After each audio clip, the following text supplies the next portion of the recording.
we're all trying to operate at a high level as an investment in the kingdom. Until I get enough data that says that there's an audience that wants something from me. That's right. And then I'll start working on a body of work. Honestly, I don't think good songs are ever done.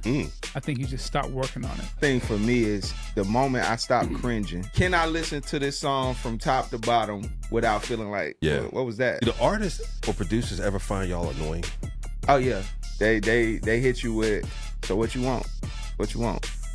You know what I mean? It's like burnout. It's total burnout. You don't have to subscribe to our faith to collaborate with us on the writing, production side. Right. We'd rather you come into our space, see how we operate, and use your gifts for the world, and we can redeem it for the kingdom. If I'm gonna assist in anyone's talent, I want to assist with people that I feel like are going to call people to the Lord. Yeah. Coming to Jesus does not mean God's gonna bless you monetarily.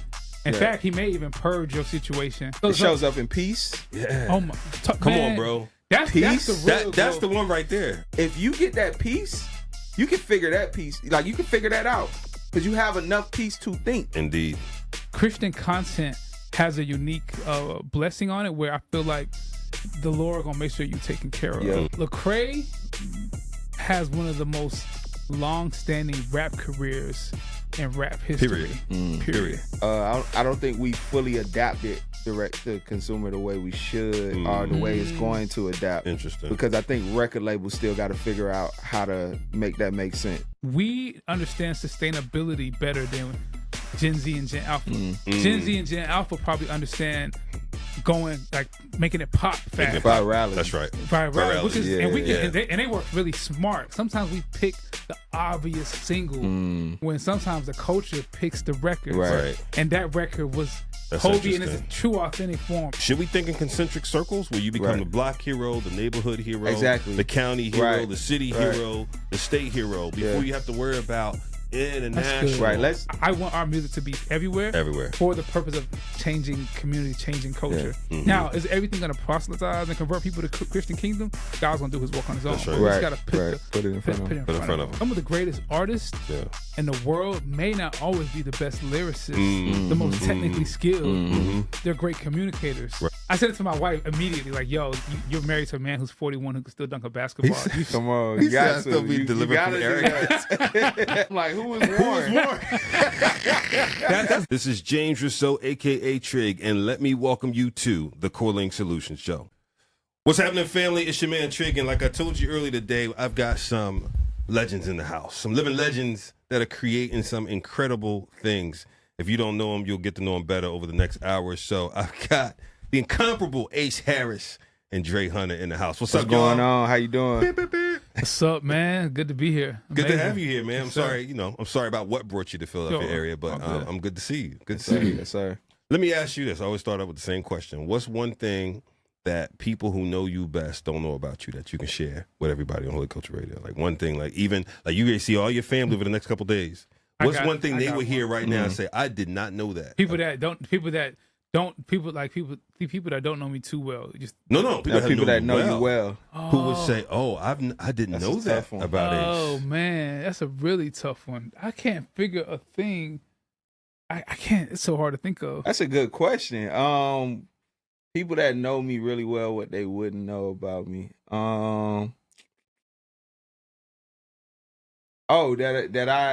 That I really enjoy knowledge. Like, I sit up all night looking up YouTube videos on things I can learn.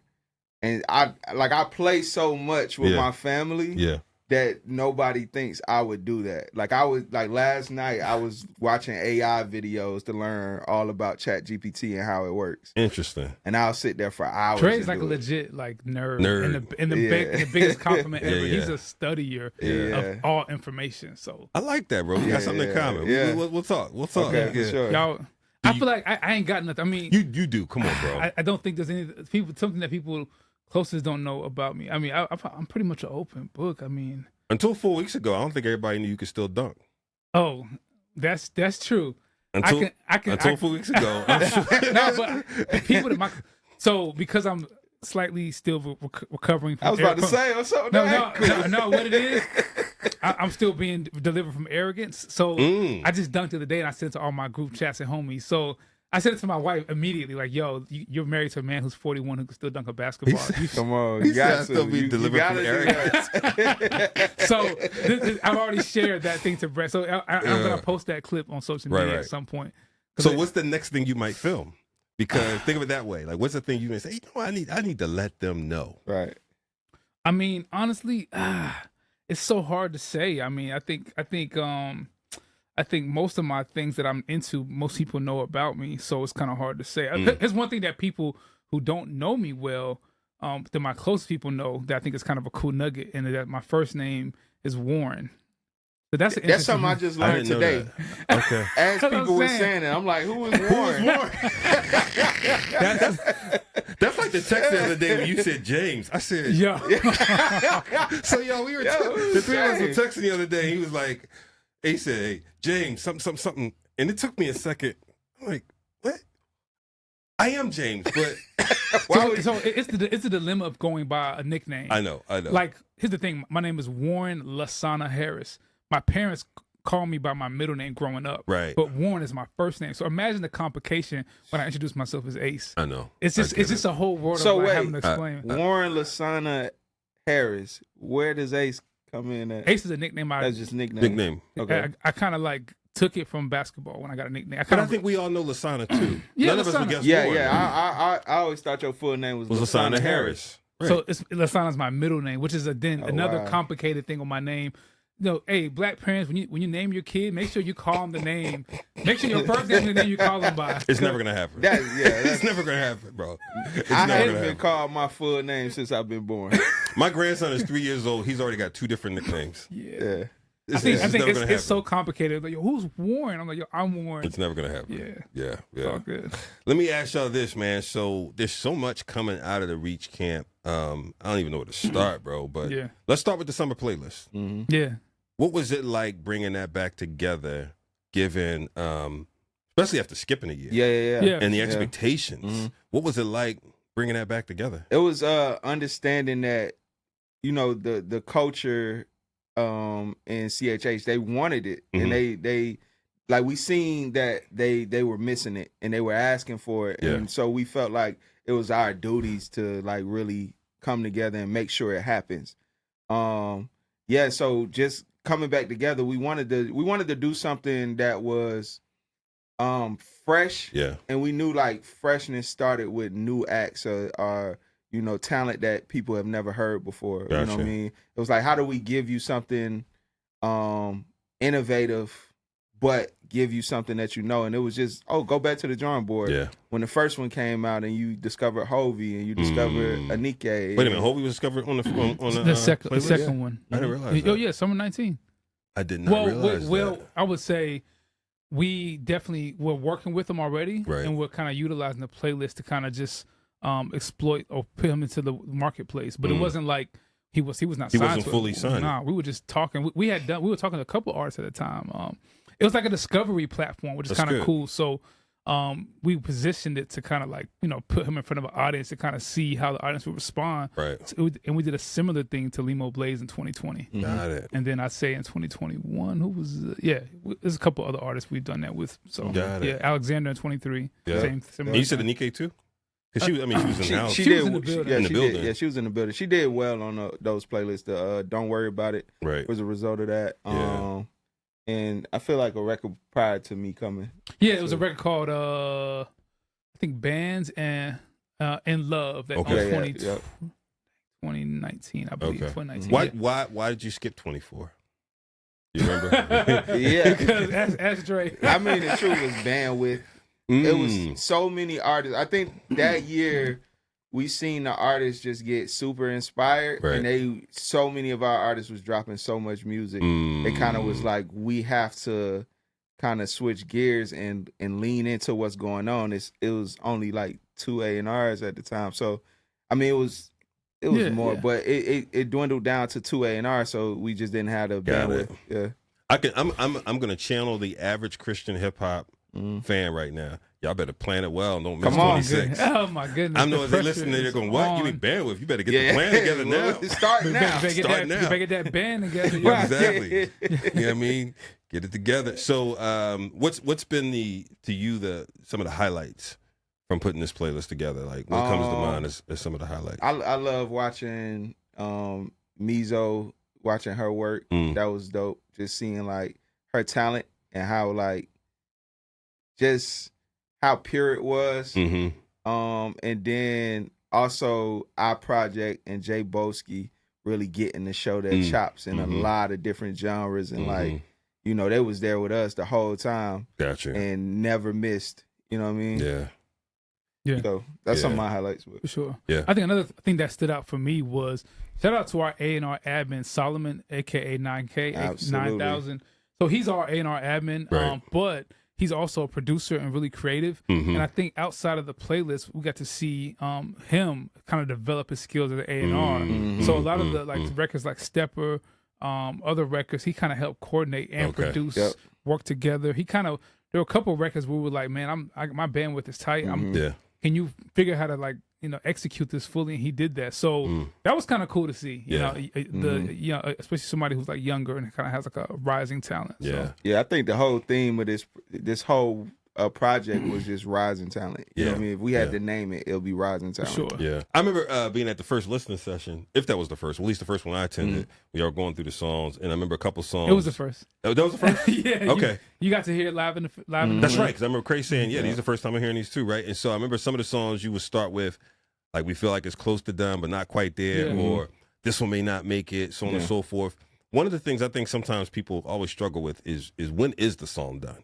You know what I mean? And how do you guys land the plane? Because I observe watching you guys coach the producers and the artists and different things and looking for things and recording and all the. How do you get that level of comfort to okay, it's done? It's a reason why. So I retract my statement.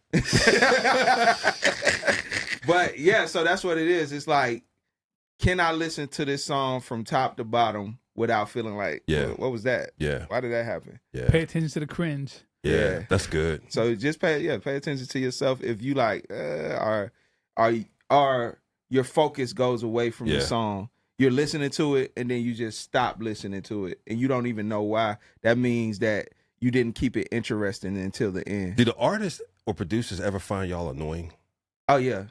What's that? Give me without naming names. Give me an example of when you have totally, you know what I mean, just driven them over the cliff and they are almost done. I got one. Give me one. They hit you with, so what you want? What you want? You know what I mean? It's like burnout. It's total burnout. And like whatever you say, buddy.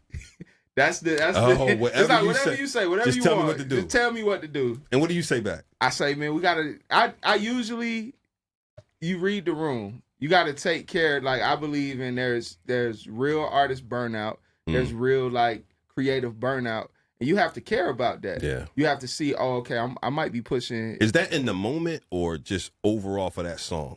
Is that like an in the moment thing? We like go home tonight, come back tomorrow, or you think they are like out for that song? That's it. Sometimes it's either or. Okay. Sometimes it's like I know we can come back because they're still motivated. Right. And sometimes it's just like this song isn't good. You know what I mean? Maybe this song was the stepping stone we needed to make the next record, but this might not be the song. Have you had to pull people out? Yeah, take them off for the song? sure. Often? For sure. It's just Yeah. Rest in peace, everybody that was put off a song. Forgive us. Even during this project, for sure. Oh Yeah. And nothing safe. Yeah. Even an Ace Harris beat ain't Are safe. you able? Are you able to make? Yeah. Are you typically? Dre's kicked me off a song before. Hey, really? Yeah. Hey, I got kicked off too. I love it. I love them. I love the ruthlessness for quality. You know what I mean? So let me ask you this. And even in the Christian space, I want to assume everything works out, but I don't think we should assume. I think we should talk about it. Do you ever wind up having fractured relationships after things like that? I think we probably. So. You had okay. I would say fractured is a strong word. Okay. I would say it has produced tension relationally. Okay, that's fair. I can say I try to lean on the spirit to enter in and figure out how to resolve that tension, which is just communication and be upfront. But if that tension isn't resolved after I've tried to apologize for the process, then I would say I can see that this person is probably not best to go through the creative process, unlike and how we like to work, and that's fine. And you don't need our process to be successful. you can find success on your own. Like there's artists that don't need. I mean, that's fine. You don't, so if you got it, if it's in you, I can't stop. My quality control can't stop you if you got the quality anyway. Bro, everything you said, that was so professionally said. It's so funny though. In my mind, I just saw this comedic scene of you like texting them. Yo, James, just come back when you get your bars up, bro. It ain't personal. Dame dash that thing. Just come back when you get your bars up. This is not personal. So, with all that said and all that you guys created, I mean, you've got Reconstruction about to come out. I just heard Jackie's 2 songs this morning from, I'm sorry, what's the 2 songs? Church Kids. Church Kids. And her full project comes in September, or EP, right? Something coming. Well, listen, it's out. I mean, because the email said. So I don't know if you saw it. You didn't talk to marketing. It's out. Oh yeah, she got a full link coming. It's crazy, exactly. Crazy. And so with all that, when you step it back and then think about like, man, 20 years, Reach celebrating.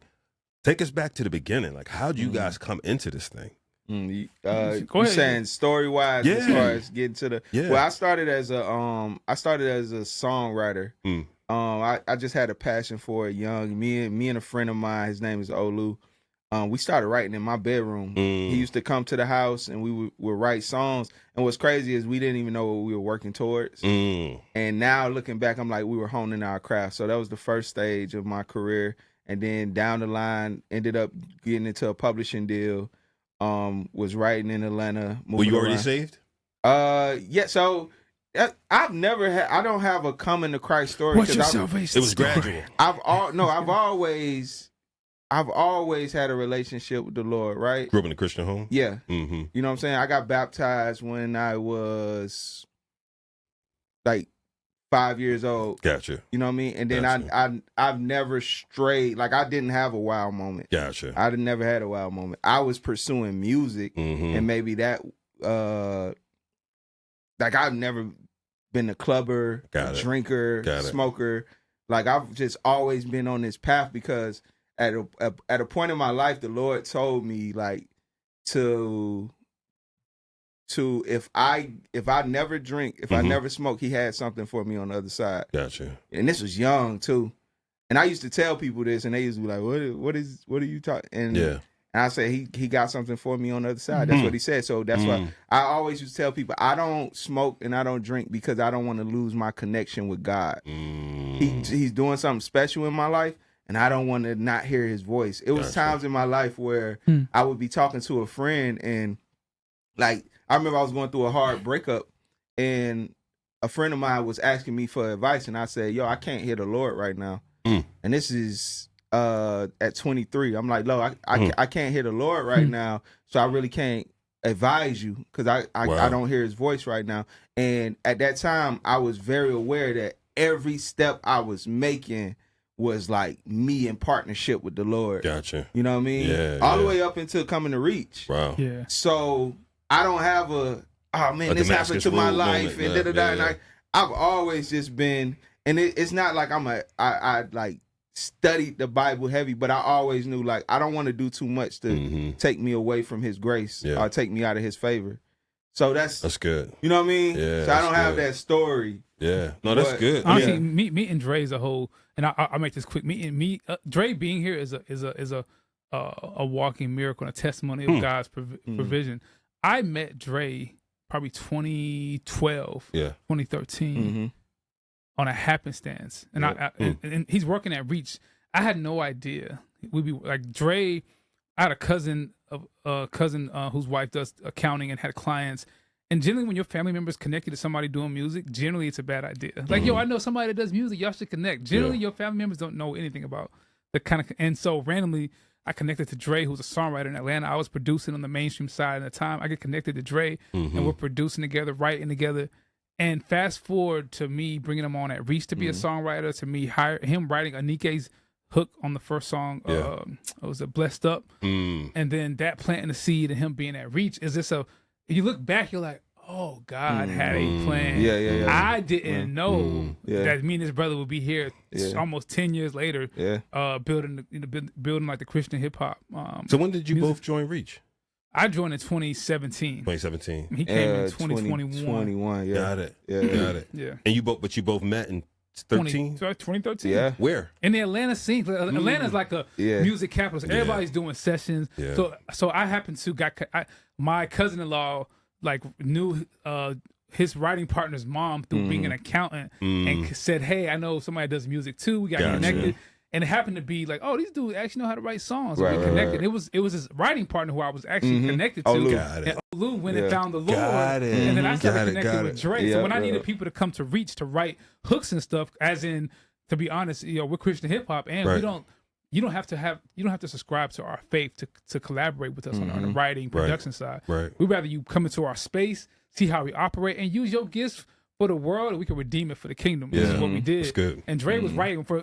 Man, Dre was writing records for some of everybody, man. Is that right? He was out here. He was cooking. Yeah. Okay. So when I brought him in, he started writing pitching records for Lecrae. He wrote the hook for Nike's Blessed Up, and that was like his first placement with us. And before you know it, when I needed another A&R, the thing about Dre, the reason why I even hired him was when I would invite Dre to come write records, like to pitch stuff for our projects at Reach, he would bring like 5 other writers. I'm like, bro, you don't want no publishing? He'd always bring a gang of people. And I was like, why is that? I was like, what I saw, I was like, he kind of moves like an A&R. So the reason I was doing it is because when I got in my publishing deal, I was talking to my publisher, and I was like, yo, I'm out of town right now. I can't turn this record in. Right. And he was like, well, it don't matter like who writes it, just give it to me.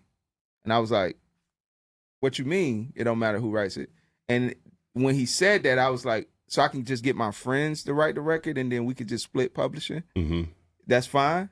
When I figured that out, I was like, oh, okay, I don't have to work hard. Right. Light bulb moment. Yeah, I just got to work smart. So I started calling all my friends to, yo, go over here to do this. Go over there to do this. I'm over here. And then whoever lands it, we just all eat. Bust it down. And I'm super fair. I believe in giving the other person the lion's share so that you can continue to eat. Sure. So I'm like, if you want more, cool. Right. Like, as long as we keep going. And that's how I was moving. So that's how he seen me. That's good. Facilitator of talent. For sure. Yeah. Yeah. So as you guys got together and started working on different things, like how hard was the transition from other spaces to Christian hip hop for you? How difficult was that? Well, for me, obviously, my initial like doing music was more so on the mainstream side. I'm a church kid, but I wanted to be Timberland, so I kind of was like in and out. You know what I'm saying? And so my story is really long, and I ain't gonna get into it. But that's me trying to move in Atlanta, trying to get placements. To me, falling on my feet, having to go tapping back with the Lord, getting my music to Lecrae in 2010, producing on Rehab. And then going cold turkey, like, I'm not ever touching secular music again. I'm going hard. I went through my zealot moment, did all that, purged, and then one of my good friends, Sak Passe, was producing with Jay-Z and Kanye West. Needed a production partner. I prayed about it, sought the Lord in it. I was like, you know what? My heart's redeemed.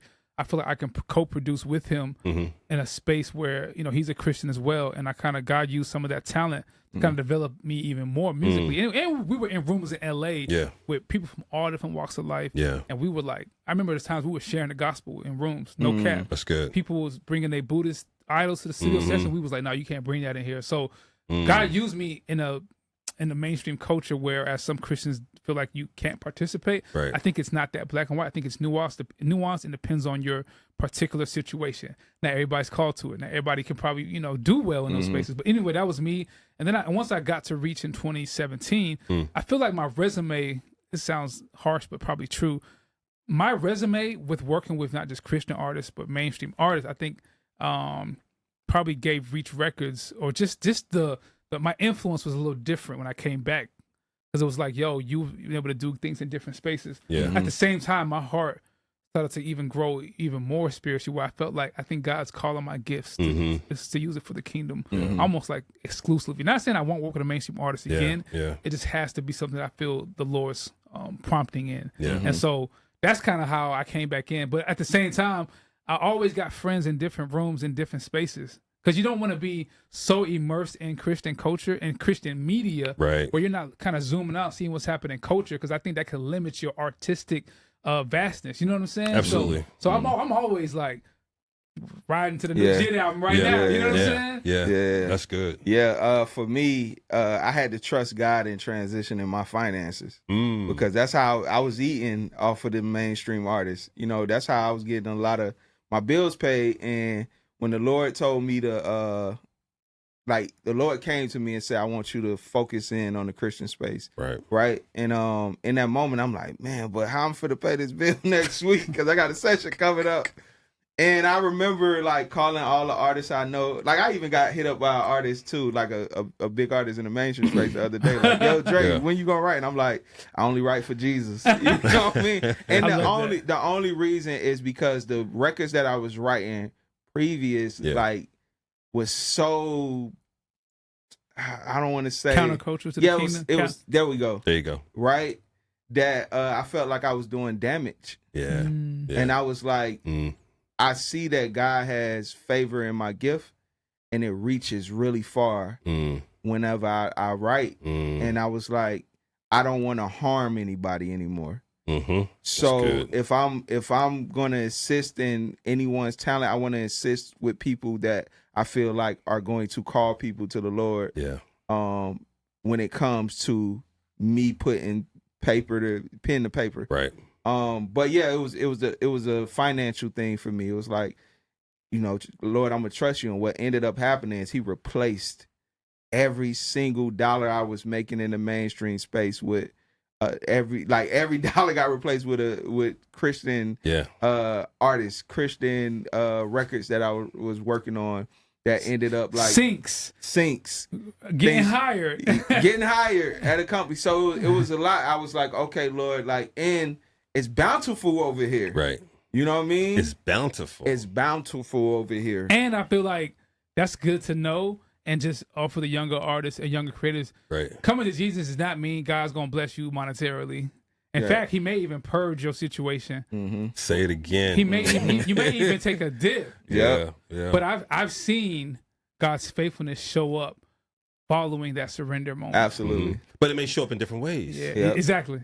Right. It shows up in peace. Yeah. Oh my, Come on, bro. That's the one right there. That's the one right there, bro. Because here's the thing, right? The Lord, to me, I feel like the Lord does not care about your financial increase. Right?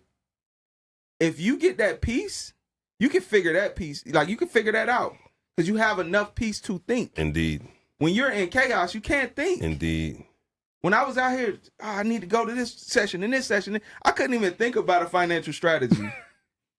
I'm from session to session. I'm here at, I'm here all the way to 3 a.m. Right. I'm tired. I can't even think about, but when the Lord like said, cut it all out, I'm like, oh, you did this so I can also align with you and slow down.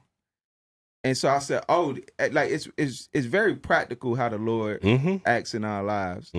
It's like, I'm not telling you not to drink and smoke because it's a sin and you're going to go to hell. Right. I'm telling you not to drink or smoke because I need you to focus when that phone call come in. I need you to hear when I send somebody to talk to you and you're not, blind to hearing these things. So being sober-minded. That's good. Hear the Lord clearly. That's good. He said bountiful, though. Oh, yeah. I wonder, when people hear that, well, let me ask the question a different way. Do you think most people in CHH think it's bountiful?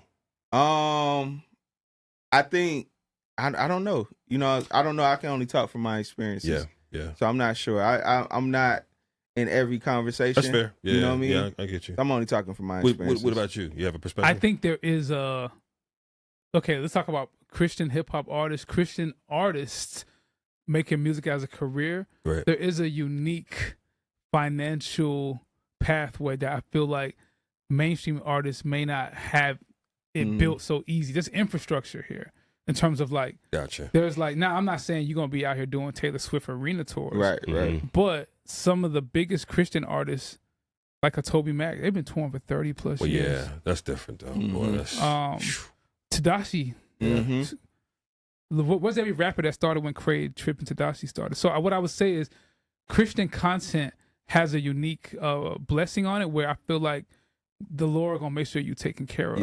Now, whether you're gonna be rich or not, that I'm just saying. I've seen that's to like some of the church youth infrastructure bookings. People have their different opinions on it, but I'm like, nah. Look, shout out all the youth ministries.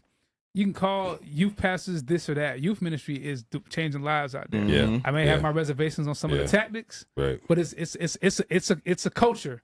And a lot of those Christian hip hop artists who may not be getting those big tours, they're getting booked at that youth market. You know what I'm saying? They getting that $700 honorarium, that $1,000 honorarium. You know what I'm saying? So I think there is whereas the mainstream artists at the same stature, he's not getting that.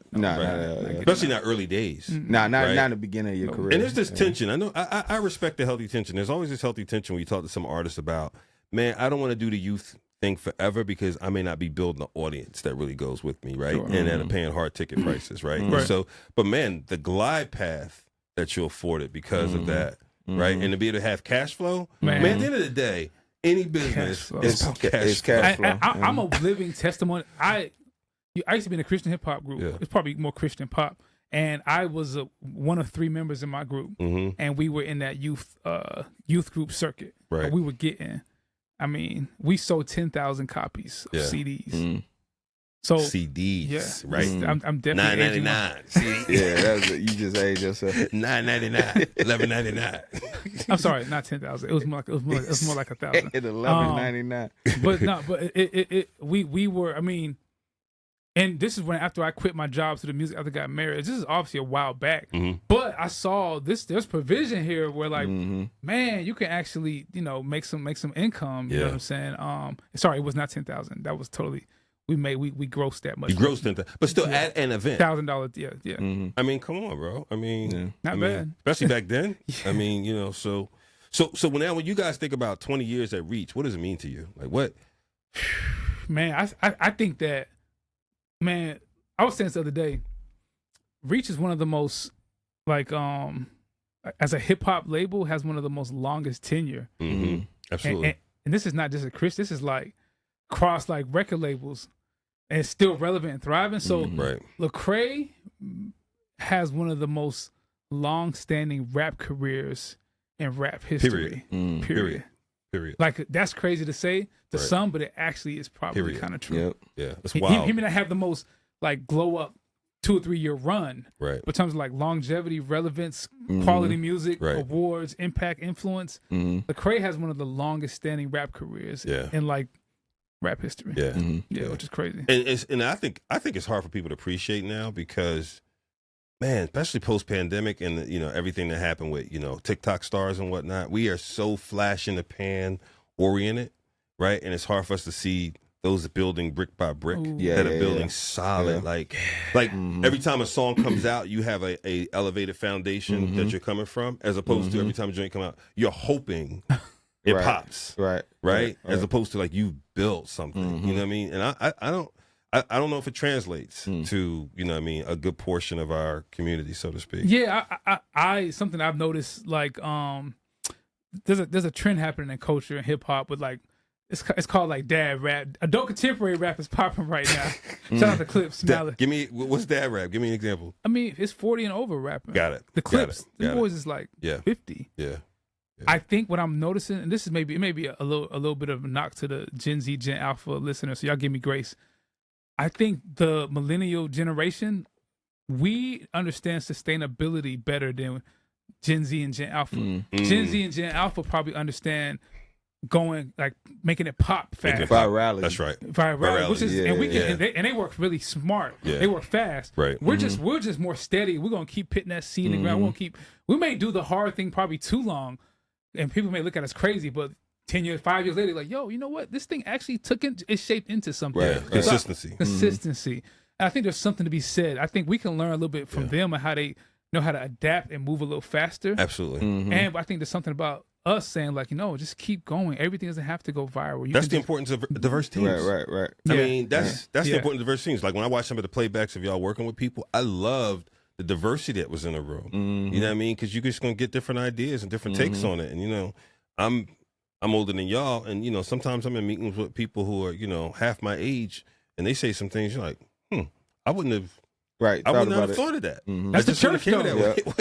That's the body. Yeah, we're gonna learn from different voices, so it sharpens all of us. Whereas Shannon, who's on our marketing team, who's obviously younger than me by about, I ain't gonna say how much, but she'll come in and we talking about culture and records and strategy, and I'm listening, I'm picking her brain like, that's a good idea, and then I'll be like, well, have you thought about, okay, how a record that's translating on socials is one thing, but a record that's being consumed and hard ticket buyers is a whole nother thing. Yeah, that's a whole nother. So now you're having two different conversations. Yeah. So like, how do you corral all of that and to build a business and build something that's sustainable? Yeah. You know? So like when you brought, I'm trying to think who was before Alexander? Who was it? What up? It wasn't What Up. It was Anika? So Limo Blaze. Limo. Okay. So it was a little bit of a almost 3 year lag of not signing an artist. Okay. And then before Limo was Hovey. And then Anike, RG, Few. So let's talk about Hovey as an example, right?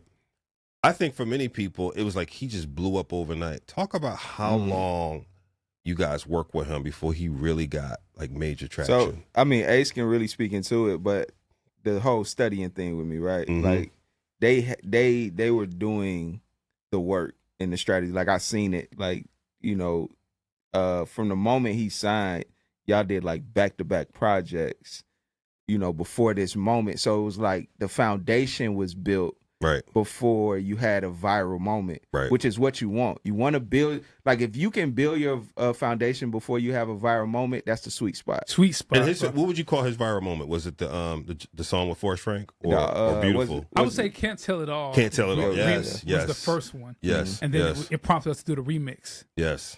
The cool story about that song was we had the album for Christopher queued up. We had a song that was going to be the focus track, the single for the release day. It was called Ninth Grade, more of a pop leaning rock song. Actually has a good story to it, talking about you worked on that record. I remember you worked on that record, Ninth Grade. I think. Is that? No, so the song is good, but let's just say, in comparison for how big Can't Tell It All goes, we're all struggling to even recite it. Yeah. And something happened. This is a cool nugget, I think, for creators, and we learned a lot. We were going with the short shot, melodic, pop-leaning record as the focus track single on album release day. Gotcha. The Lord seemed to redesign things where we couldn't get the video treatment done right. And we pivoted to Can't Tell It All, which is track one. Which is the Can't Tell It All original version, not the remix. It's like an intro rap record with like a sample beat switch. It was not supposed to be a hit record. It's just a introductory. This kid can rap. He's from he's building for the kingdom. It was like a hip hop record for tastemakers. And I remember when we pivoted, we shot this dope video, and I was like, and Hovey was like, he was so glad that we did that, but we weren't sure, right? That joint took off and went viral 4 months later. If I can rewind back, I always look at the box links in our internal system to see who listens. We picked the other track, Ninth Grade, as the focus track because it had all the pop leaning things about it to pick it as a single. However, everybody was talking about Can't Tell It All in the office. It had the most plays on the box link. So sometimes it was a learning moment for me and the label. Like sometimes we pick the obvious single when sometimes the culture picks the record. And that record was Hovey in its true authentic form. It's he rapping, it's Christian rap, he doing melodic stuff, it's got soul set. That's really him. And that record happened to take off. I'm so glad that record did, because had the other record went viral, it probably could have boxed him into like this, like you're this like Post Malone guitar white kid. That's part of me, but not all of me. So the Lord fashioned it to where he happened to go viral on a sound and sonic that really reflects him, which is Did that learning that you just had there, did that change any of your kind of go-to-market planning and 1,000. strategy? Yeah. What do you do differently as a result of that? You read, first of all, you read the room, like, but you don't pick the single. You put the music in front of key stakeholders and you let them pick it for you, basically. When I play Dre something, I don't say, hey, I got this song. Put the record in front of Dre. See what he think. Play the record in front of Lecrae. Even like the with no expression of your bias, you just play them. If I gotta sell you the record, it's not the record. That's good. The record sells itself. So you watch. I've learned to get the best feedback from people. Put the product in front of them and see how they react. Don't say anything. Say nothing. The record, and it's giving me a lot of insight. Because sometimes the industry, like pop, kind of like to Usher's I'm dating myself, but Usher's Confessions, Let It Burn was supposed to be the big single. The L.A. Reid, everybody picked. Usher's was Lil Jon and the DJs being like on Christmas break being like, nah, bro, this it. Paying and the DJs out of their own pocket. So over Christmas break, that jump was Wow. by the time January came back, Wow. the streets picked that record. Yeah. So sometimes the industry A&R kind of like perspective, it can be really a miss. Yeah. Mm-hmm. You got to kind of listen to the culture. Yeah, So that's good. Yeah, that's true. So we're in such a, well, let me ask you this question. Are we still in a singles economy? Yeah. What do you think? I think it's switching over because of direct to consumer. Yeah.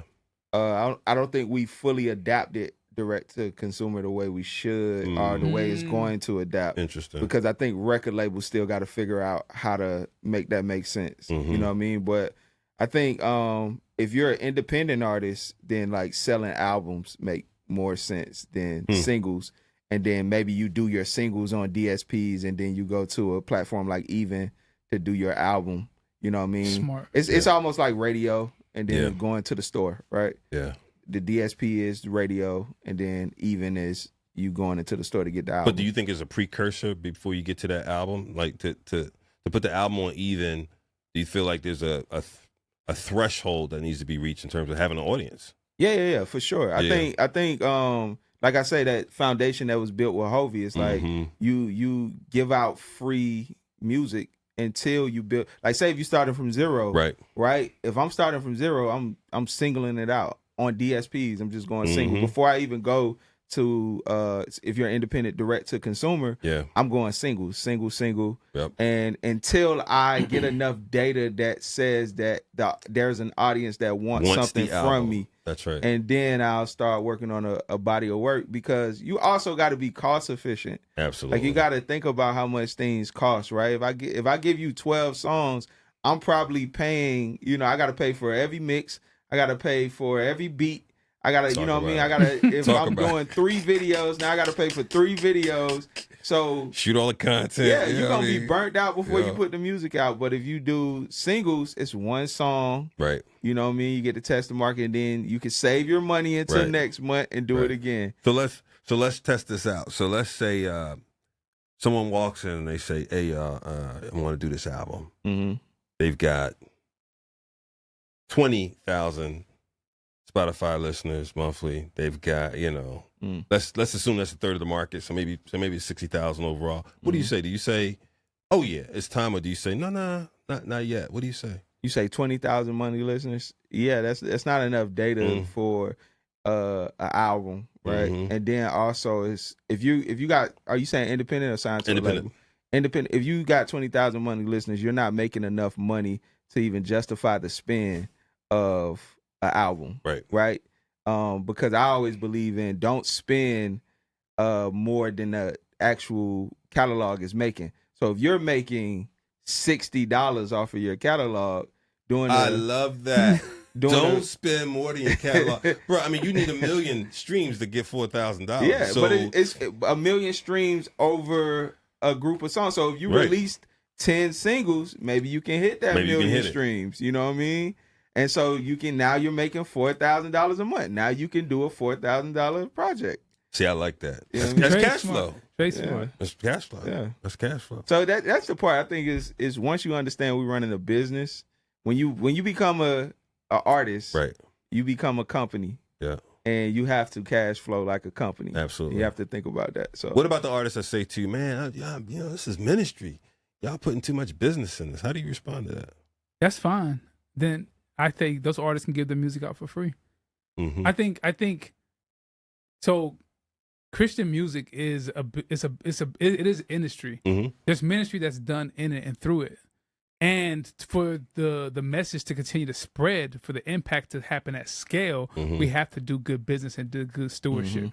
And people have that knock on some of the American church model, which it probably has its drawbacks in a lot of ways too. But a lot of those nonprofit initiatives, to be able to feed all those people in those homes, like there has to be some business ingenuity in that structure for it to thrive. So I would say there's ministry that's done through this kingdom business, but it is a business in that. I mean, Chick-fil-A is running a business. They're Christians running a business. And how you do your deals, you want to try to lead with integrity, do the best you can. So that informs how you do business. But I mean, I mean, like if it's all ministry, my you can just go to the local church on the street and just ministry. Absolutely. You can minister to people without Right. Be at the subway. Just doing your ride. Yeah, doing it, and that's no knock. People do that. If it's but if we ask those artists the deeper questions, they may want to be at Holy Smoke stage. They conflict. They're conflicted.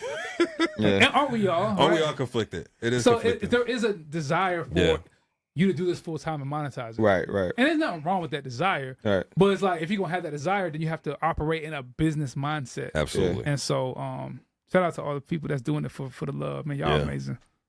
Yeah, that's good. That's good. You know, I was thinking about something you said earlier in terms of being in places and being able to share the gospel with people when you that people wouldn't expect you to, right? And that seems to be a conversation that's coming up more and more. Like here we go. I feel like it goes away, then it comes back, then it goes away and it's come back. Well, no, I don't want to poke at Awards, it. I'm not going at that one.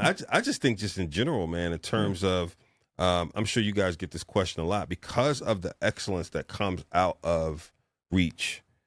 I think there could often be a sense of like, man, you guys are over here and you got your own community and you may be insular, right? When I think the fact is you guys are doing a lot of things that people often don't see. Yeah. Right? And so when it comes, and so you have a couple things. One, you've got exposure to a lot of places and people that people don't have access to. You've got a catalog and a business that a lot of people don't have access to, right? So there's a lot of eyes on you.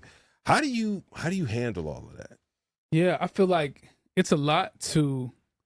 So that question assumes that Reach Records is like this, singular relevant force in Christian hip hop. I think for a long time that may be true. Yeah. I think currently, based on how well we've been able to steward, I think we've inspired and others are inspiring us. Where I feel like the Christian hip hop landscape is so vast with quality control. I agree with you. Where it's like, nah, it's us quality controlling. It's Dill, Indie Tribe quality controlling. It's Alex Jean and Aliens Alive. Absolutely. So I think that we have a lot of momentum. We got records like even the Lecrae and 1K Few record, Move, going viral right now. 52,000 creates on Instagram Reel, going crazy. Yeah. And that record was quality created 4 years ago. Every That's lyric, crazy. every ball. That's crazy. Yeah. That junk was nitpicked, and we were like, man, this junk can probably go off, but it just never did. So I think there's a I feel like there's a responsibility, and for artists that feel like look at what we're doing as like, man, I want to aspire to. There's also artists who not necessarily with the label who are doing great things too. So I feel like we're all trying to operate at a high level as an investment in the kingdom. Right. So if I make a miss or I go half step, it's not just our business that may suffer or yada yada. I'm thinking about how Christian hip hop ecosystem. The whole ecosystem. The whole thing. Yeah. We gotta. I'm thinking about that the next Caleb Gordon, the next Anike. Like y'all, they need to see us operate at a high level to keep them on their next. Like, hey, we can't just do whatever. So absolutely, that's how I look at it, man. That's good. What tips do you guys offer indie artists that are younger, a couple years in, trying to figure it out? I love the tip about the cash flow, right? Don't spend more than you can get back. What other tips come to mind? Man, do all your paperwork. You know what I mean? From your sound exchange, make sure you're registering your songs BMI. If you don't have an admin, do a song trust. Reach offers an admin to independent artists. What else? Call your friends. If you do have friends in high places that you see at BET or you see here, like I call people all the time, like, how did you do it? Right. Ask questions. I see a lot of, a lot of times there's a community in CHH, and I'm like, yo, use the resource of if you see, I don't want to name anybody, but if you see an artist doing something, like, pick up the phone and just ask, yo, how did you do that? You know what I mean? Anike is really, me and Anike got like a DM where she like, Dre, this is a dope idea. And I'm like, yo, Anike, y'all should try this. Right. And so it's like sharing knowledge because for this industry to grow, we need each other. You know what I mean? And, it's not the only way the independent artists are going to lift up is if the ones that's already up there saying, yo, hit up this person. Go to this, do this, you know what I mean? And I think we gotta share resources. Absolutely. We got the pool is so small that we gotta share resources to make it bigger to help build. That's good. Come to Holy Culture and do an interview with Trig. Right. You know what I mean? So stuff like that I think is necessary. Sure. Is like informing each other on the processes. Yeah. But yeah, do your paperwork. Also another thing is just like learning how industries work. Mm-hmm. So I do want to, for a second, speak on the BET situation. Yeah. It's like learning how BET operates and works. Learn what are their processes, you know what I mean? Like from participating on their red carpets, and signing up for Yangaroo and DMDSs to send your music off to BET so it can be featured on that channel, you know what I mean? Learning those processes as well. So that we can see growth and so we can participate on stages that we feel like, you know, we should be. There's a level of excellence that's happening, and I think we should be on those stages. Become a Grammy member. Yep. Every artist that's listening right now, like, become a Grammy member so that you can, you know, GMAs. Yes, GMAs. Stellar Academy, you know. Exactly. Like KCAs. And that's the thing, like, from your experience too, I'd love to hear it. Do all the artists in our space, or a majority, know that they can just fill out an application to become a member or a Dove member? I think we're still working on it. Like, you know, when I joined the GMA, you know, Ace and I on the committee, and I remember saying we felt like we need to send an e-blast out to the whole community. Like, I'm not sure people saw the GMA as a advocacy group for them, an association for them, right? And same thing with Stellar Academy and what you can get out of it. Now, at the same time, I hear the artist point of view as well, which is, I'm already broke. These things are going to cost me additional money. And so what I often try to say back to them, but if you know it gives you advocacy, it gives you training, it gives you access, you matriculate, right? You have to think about the value long term of that, and not to mention the network, right? So if you feel isolated and whatnot, it's like these are great opportunities to not be isolated. Absolutely. Isn't it like $100 a year? Yes, but you'd be surprised, man, at some people's reaction to, I got to pay for that. I have to pay for Stellar Academy. Then I got to pay for the if I want to be in a Grammy thing, right? Then I got to pay to register my songs. I got to pay for Yangaroo. Yangaroo's not free. Sound Exchange free, but Yangaroo's not free. I hear that. So I think a lot of times they can get overwhelmed with, particularly when you're part-time and you got a couple hours, right, here and there. So I'm just kind of empathetic to. I get it. But at the same time, I think you can plan it. But absolutely. Are they getting iced coffees every day? Well, that may be, you know, what they say, your value is where you put your money, right? Yeah. And so we make time for what we deem important. That's it. And we spend money what we love. That's it. I think it's strategy too, right? If you accept where you are as an artist, right?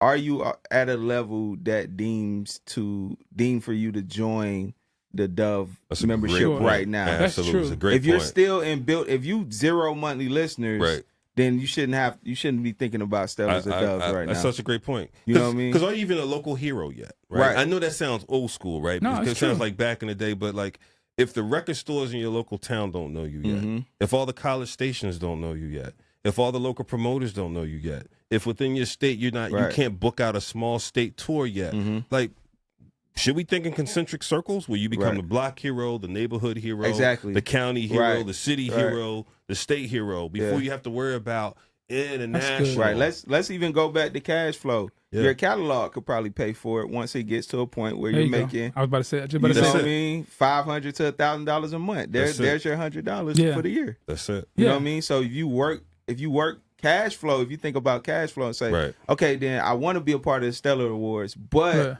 my catalog doesn't make enough for me to do it. Right. Then now you have a plan. Now you have a strategy. Once I get my catalog to $500 a month, I can go fill out for the Doves. I can do the Stellars, and so on and so on and so on. You know what I mean? Let me ask y'all a question. Like this, and this is kind of a dream vision question. Monday, y'all come back to the office. Ben and Cray walk in. They're like, today's staff meeting is going to be different. I want to hear your updates and all that kind of stuff. I got one question for you. We got a major investor, and they basically have walked in, and we almost have unlimited funds. Each of you get to do one thing. What would you do? How much you talking about? It's unlimited. Unlimited. I think I believe in promotion. So my initial thought is blasting what we do everywhere. I'm talking about Super Bowl commercials. Oh, okay? Got you. Jumbotron, everything. Macro promotion. Because I think the message we carry is so important. The message and the messengers. This is a big up to the Christian hip hop landscape. If more people in our community saw positive role models with a message that's pointing to God, that's counter to the cultural narrative, I think it would have an even greater influence. Good. The 10-year-old me would have saw, who are these dudes? They from the hip hop. Who? If some young ladies would see, who's Anike? Who's Jackie? Who's Portia? And I believe if you blast those images, that messaging, and this is not to make the artist an idol. I'm talking about the messengers. Yes. God uses people. If you gotta see Lecrae, you gotta see Few. Like, nah, that boy, and this, you know what? I don't want to necessarily have to default to this music. Yeah. And I feel like that'll change the way people see the world a little bit. So that's kind of what my goal is. I want our music to be everywhere for the purpose of changing community, changing culture. Now, is everything going to proselytize and convert people to Christian kingdom? God's going to do his work on his own. Right. We just got to put it in front of him. Put it in front of him. Yeah. That's good. Yeah. How about you? It's so same thing. Okay. Right. But I'm gonna be like super specific. PR press. Heavy PR. I'm going to hire the best PR press person in the industry, period, right? And then for visibility, because I feel like what he's talking about is visibility. It's like, how do you get these artists to as many people as possible? So PR press, and then also clipping campaigns, right? So I'm doing heavy clipping campaigns with our artists, taking all the interviews they ever did, and I'm hiring a company. And we putting it everywhere, all over the internet. And you know, those are two of the things I feel like is something worth investing in. I feel like everything else we can do now. You know what I mean? The music, creating the content, finding the artists, those are all just like taste things. Yeah. But things you can't control is a high level of visibility. That's all, to me, if you think about all the way back to Michael Jackson, Motown, those things have always been artificial, not as organic as we thought. From radio to touring, like you had to pay to get into those things. So right now, the visibility market is like a pay to enter. You have to pay for a press person to take you to the right platforms. You have to pay to even get next to some of these streamers so that you can become popular. Like, that's pay to entry. You know what I mean? So that's fair. That's good. Money into. I mean, what do you see over the next 3 to 5 years? I mean, there's so many good things going on right now. When I look at this year, it's like, man, everything from the summertime playlist to Rolling Loud to different things that Trendsetter Sense is doing to the Fix and their continued flow of having people on and elevating the space. I mean, there's a lot of good things going on. So it's like, I feel like the momentum has never been better. I think what's gonna happen. This is my projection, my vision. I believe in Christian music at large, and obviously Christian hip hop is a sub genre of that. We're gonna have a #1 record by a Christian artist, and on top Billboard #1. Yeah. That's something I've been saying. This if people that are close to me know, I've been saying this for about 6 years. Didn't Forrest Frank just have one? No, on all genres.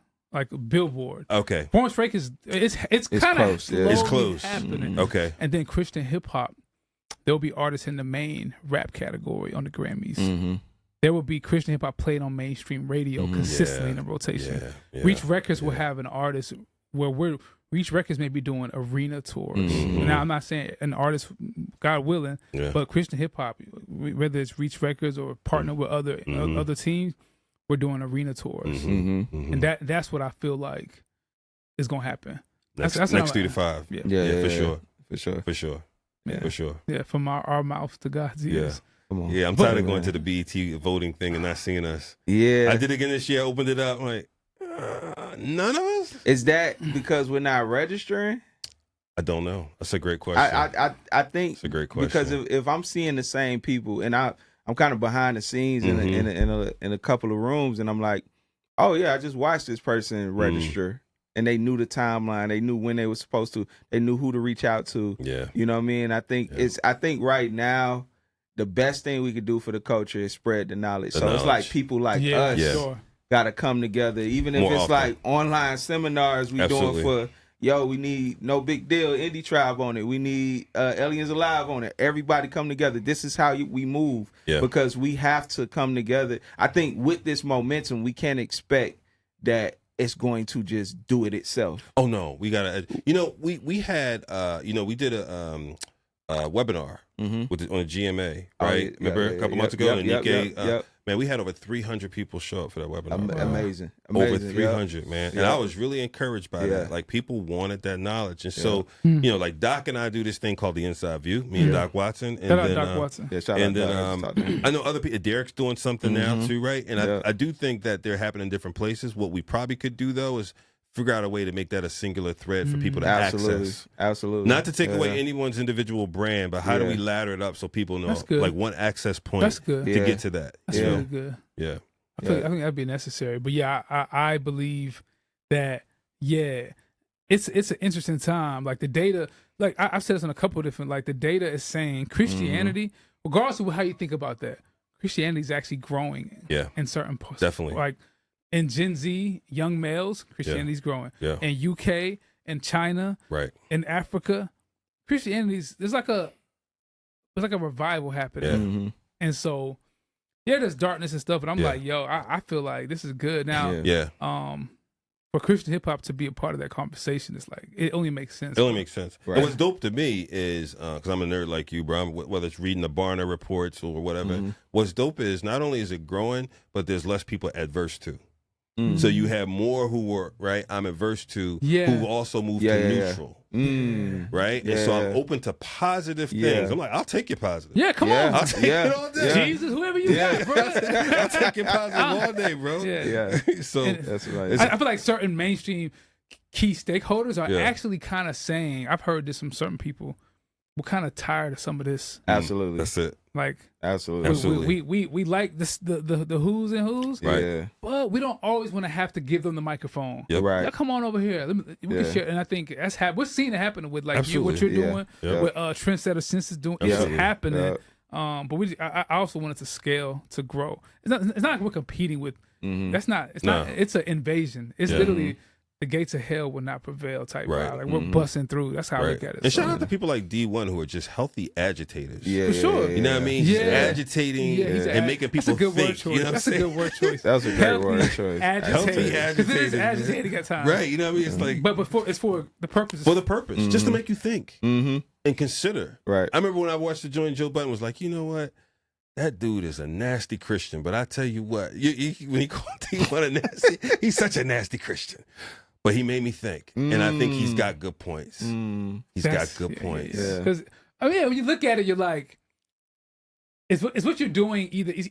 Generally, what you do is either constructive or destructive. The neutral thing for hip hop specifically. Right. I can't speak to like other genres like country, sometimes country, certain other genres of music, whatever reason, certain pop music.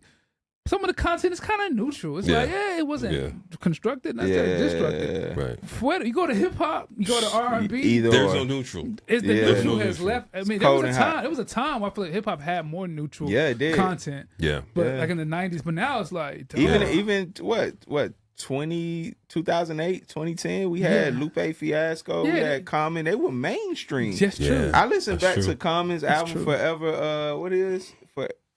Find It Forever. Find It Forever. And I'm like, he wasn't cursing.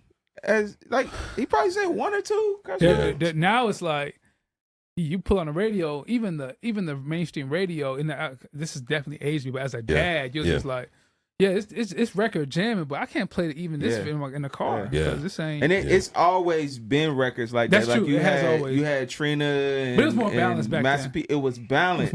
And I feel like we lost the balance in hip hop. Yeah. And with the emergence of Christian artists, it's like an extreme balance had to happen. Like we gonna talk about Jesus. Because y'all took it too far, right? So we gonna bring some Jesus back in here, and hopefully we can meet in the middle in the next 4 years. Yeah, but we gonna come in with Jesus strong, and that counterbalance. Yeah, absolutely. I think the Lord is just like, let's balance this out because it affects so many people, and that's what I was talking about in the beginning with my songwriting. Yeah, I'm like, wait, this one line that I said because I was tired affected my homeboy called me one time, and he was a teacher. And it was a room full of young men, and they were singing a song that I wrote for a woman, and it was like raunchy lyrics. And I'm like, yo, why does that whole room know that? These kids were like 8 years old, bro. And that's when I realized, like, yo, this music is extremely powerful, and we got to take it serious. Right. You know what I mean? We got to take it serious. Even you know, Barry from Since the 80s made a comment when John Morant when he got suspended for the NBA for toting that pistol in the car on IG Live. The second time he got suspended, the NBA sat him down. First of all, you're the NBA. You're at this is pop culture at the highest level where there's a certain guard you have to walk with. And he was playing NBA Youngboy on IG Live with his homeboys waving his pistol on the ground. Right, I remember that. And that's Barry, who's a music executive who manages JID and other artists in Atlanta, and they make music that's probably a little bit more conscious, not like super dark. But he was like, if we're lying to ourselves, if we think hip hop isn't so influential, where $100 million man like John Morant can't be so influenced by an NBA Youngboy, he's about to throw his whole NBA career. Wow. And he's like a 25-year-old grown man. So imagine a 16-year-old kid. So basically, the music is influential. It is powerful. It is, and I think some of the most transformative moments for men is looking in the rearview mirror and seeing what their child in the back seat is vibing to. I can't tell you how many men have said, "Hey, hold up, hold up, I make a change. I make a change." You know, because they sitting there saying the lyrics, and then they look in the mirror like, "Wait a minute," he's saying, "Right, wait a minute." Right. Now, music, I felt like when I was coming up, like, I have more memories of listening to music than, like, hearing, like, my parents' advice. Yeah. You know what I mean? Yeah. So I'm like, that's how influential it is. That's good. Yeah. That's a good point, man. You know what I mean? That's a good point. I think my boy Marcus said something similar. Such a good point. He said a similar thing. He used to ride in the backseat of his dad's car and, like, all the... I can't say what they was doing, but he was like, I was the same way. That was a soundtrack. Public Enemy. I mean, I was, you know, that was, It was a soundtrack. It was a soundtrack. So shout out hip hop, but we could redeem. No doubt. How are you guys thinking about Christian R&B? I love it. Hey, well, you have to. Hey, I'm gonna sit this one out. Hey, if y'all didn't know, I love it. Come on. Engaged too? It's coming. It's coming. Excuse me. Retract that. Yeah. But you tell everybody. Yeah. So I manage Levi's, Christian R&B artist. And so what made me fall in love? First of all, I'm a like R&B pop guy. Like that's how I feel with music. It's pop R&B. And so when I came into space, I noticed artists like Steady and Jordan Armstrong, who's, you know, Jordan has been holding it down for a long time. V Rose was one of like the pioneers in the space, and that's when I came. I was like, "Yo, what's this?" And I felt like more attention should have been on it. Yeah, you know what I mean. And so when me and Lee linked back up, she had just got back to Atlanta, and she was like, "Yo, I'm interested in doing music for the Lord, but I'm a singer and it's more rap heavy. How does that work?" And I was like, no. There's this thing, Christian R&B. You could do that. Like, you could talk about the Lord. And then we were working on some stuff, and it was in the same vein. So I was like, yo, like, it's a thing. Yeah. You know what I mean? Yeah. And so that's when we like really got in the trenches. And it was kind of like, we're talking about a Christian R&B bilingual artist in a market that there is no market for. You know, is this gonna work? And I'm like, if the Lord told you to do music and the Lord told me to do music, then let's just keep going and see what happens. Yeah. And he provided a way, and I think right now he's using her, and, you know, even myself and our partners, everybody that we're working with to like open doors and like be examples. Yeah. Like I feel like me and her, we talk all the time. We like, oh, we're examples. Yeah. That's good. You know what I mean? Like we're literally here to show what it could be, because it's like there is no market right now, man. Right. There's no Christian R&B market. But she's growing quick. Yeah, and it's all like the Lord. Shout out Dre. Listen, Manager Dre. Thank y'all. But it's honestly, you know, the Lord, like that's the whole like the interest in studying the game and like we taking them steps. So a lot of the things that I named in the beginning was like, yo, we not spending until the catalog is making it. That's all the same thing. Sorry, Right. My bad, y'all. No worries. That's Lee right there. That's Lee. But yeah, so yeah, Christian R&B, man. I think there's a huge opportunity. And here's my theory, right? Hip hop did not take off until R&B was infused with it in the beginning of hip hop. When R&B got infused with hip hop, I never thought about that. That's when it was. Never thought about that. You put those R&B hooks on top of the hip hop verses. You know what I mean? Then you had hit records, even 50 Cent. You know, he had commercial. To use, you know what I mean? It got commercial. And so I feel like here's the renaissance trying to happen again with Christian music, where if we infuse hip hop and R&B, you have the same result. You know what I mean? So I think we're at the beginning of same. It's a loop, man. That's good. It's a loop. Do y'all see Reach expanding and adding Christian hip hop? I mean, Christian R&B? Yeah, I think it's definitely gonna happen. You think so? Yeah. I think we've definitely pursued some artists in the past. Some things just didn't work out, but yeah, we're not opposed to it. Like like melodic music has a way of growing in a way that rap maybe doesn't. It's an interesting melody. Yeah. But then again, the counter to that is sometimes the biggest rappers in the world are melodic. Yeah. You know, Right. Yeah. Drake, Kendrick. On our side, maybe Hovey. You know, Forrest is not a rapper, but he's melodic. So it's like melody. Melody is a cheat code. I ain't gonna lie, it is what it is. So yeah, I mean, it's so funny because we give Dre a lot of credit for being a nerd. I know I'm a nerd, but you're a nerd too, bro. Like you, the psychology of music, bro. I watch some of the things you say and comment. I'm like, Ace is into the psychology of music. I definitely. So I'm not afraid to say I'm a nerd. Yeah. I would say I definitely study on things I like. I definitely process. And I listen. I'm probably, you know what it is. When I be at Reach Records exec table, like, first of all, the exec team is smart. Bro. Right. Like Ben is smart. I know it. Katie, Georgia Tech, right? D. Even when Marcus is there. Lecrae is like, I would be copying off their homework. And I'm like an A student that went to college. Right. But I'm just like, yo, these folks is like, so anyway, I'm learning to also really double down on EQ, emotional intelligence, which is like, I've seen how growing in that area makes you even more sharper. Absolutely. Because you got people that's smart, but out of the way. So anyway, but yeah, the psychology of music, it's a thing. I listen to what I watch people when I listen. I watch them. Right. And I see how they react. That's good. And if I don't get the feeling that I want, I'm like, something ain't right. Bro, people gonna think I paid you to say that about EQ. I talk about EQ on at least one show a month. I talk about soft skills at least once a month. Well, so I think EQ is actually rooted in spiritual discernment, though. To be all things to all people, how Paul, I think we are all selfish people. Naturally, we are self-centered individuals. We like ourselves. Even the people that say, I don't like myself, you like yourself. It's all good.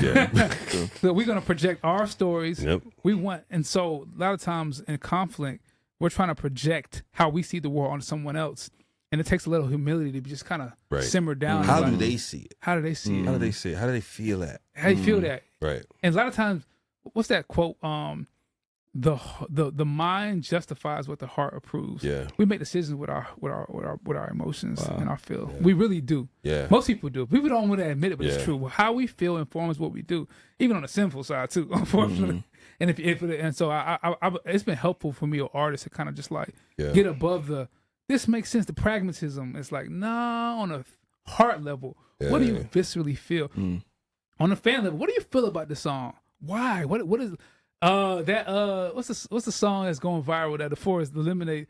Oh yeah. Oh, even Your Way's Better. There's something about that song that makes people feel happy. Right. It's just a feel. And that's the beauty it reminds me of EQ, Pharrell's man. Happy. It's just you can't. You can try to these lyrics here. There's a feeling in that record. That's like, I think that's the beauty of EQ. If you dial into it, the ability to try to understand what another person's feeling. And I think there's so many layers to get there. And this is what I talk about a lot, because there's like hearing, which is audible. There's listening, which is supposed comprehension, right? But then there's effective listening, where you're parroting back to make sure they heard you, right? And then there's that last phase of, I want to literally feel what you feel. It takes you 4 steps. You see what I'm saying? And so you have to be intentional to build that muscle of being able to do that and connect with people that way. And Dre were just talking about this to kind of build off what you said about, I think having those 4 levels, some of the greatest artists in the world may not always be the best lyricists, the most technically skilled.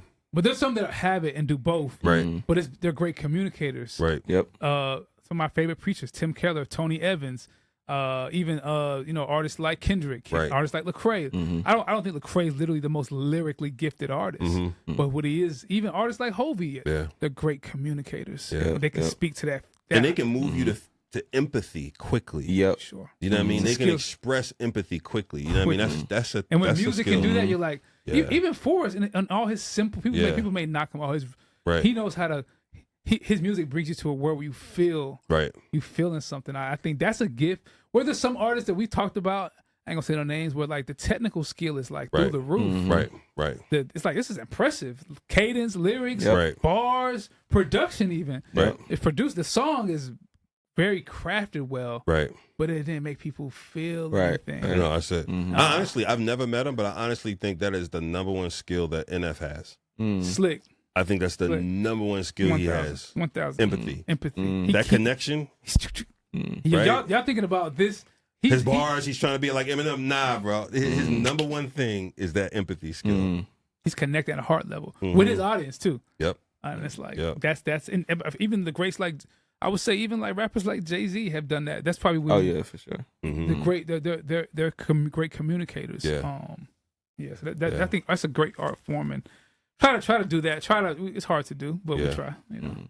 I'm gonna ask y'all some quick ones, man, to wrap up. Don't overthink it. Okay. Which one track you got on repeat right now that you're listening to? Oh man, I'm playing Levi. I knew you would say that. I'm sorry. You better say that. I ain't gonna lie. I'm playing that Lecrae and Tory Deshaun Bless You. Yeah, that's a good one. That's a good one. I'm running that's that. a good one. That's a good one. Who's a dream artist to work with, mainstream or Christian? Who's on your list of people like, man, got to work with them? Oh man, for me, John Mayer. John Mayer, bro. Pharrell. As a MC or producer? Probably.